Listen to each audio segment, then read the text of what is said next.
ես գտնում եմ, որ աշխարհիկ մենք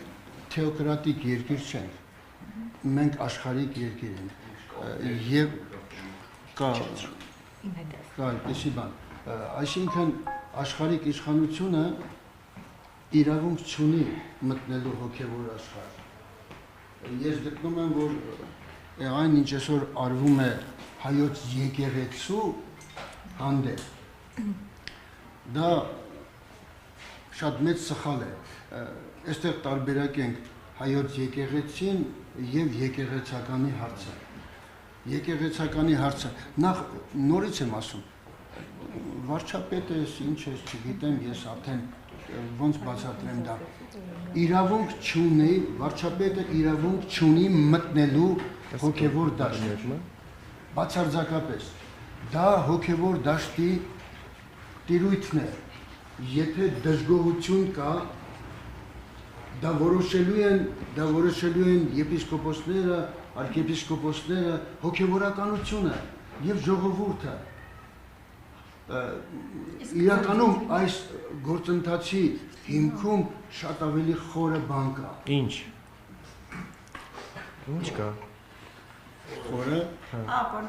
ինչն է։ Սա հարցազրույց, սա արդեն ճեպազրույց չեղավ, հարցազրույցի նման բան է։ Խորն այն է, որ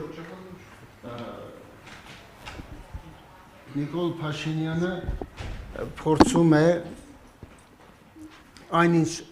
իմ կարծիքով պատրաստվում է հակապետական գործ անելու, փորձում է եկեղեցուն մի կողմ հրել, որպեսզի եկեղեցին չդառնա խոչընդոտ իր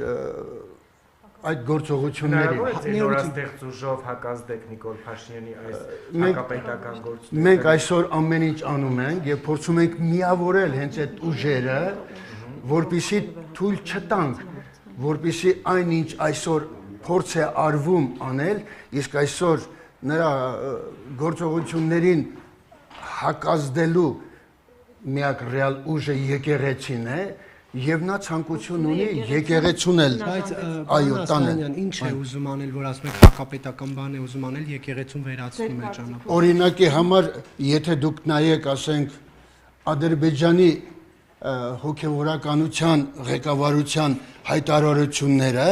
որ արդեն ստեղծվել է արևմտյան Ադրբեջանի թեմ, կարծես, եւ նպատակը ո՞րն է։ Կարծում եմ Նիկոլ Փաշինյանը մի ցանկություն ունի ամեն գնով խաղաղության այս պայմանագիրը կնքել, որպեսզի վերընտրվի։ Սա ամբողջությամբ տանում է միայն վերընտրման նորից իշխանության ուզուրպացման գործին։ Իսկ պարոն Ասլանյան, դուք Փաշինյանը։ Ես զարմանում եմ, մենք ստեղծման պահից ենք ասել, որ մենք ամեն ինչ անելու ենք, որպեսզի Փաշինյանը չվերընտրվի, որովհետև անկախ նրանից, որ նախորդ տարիներին ինչ է արվել կամ ինչ է բաց թողնվել, Փաշինյանը իրեն սպառել է եւ նա պետք է հեռանա։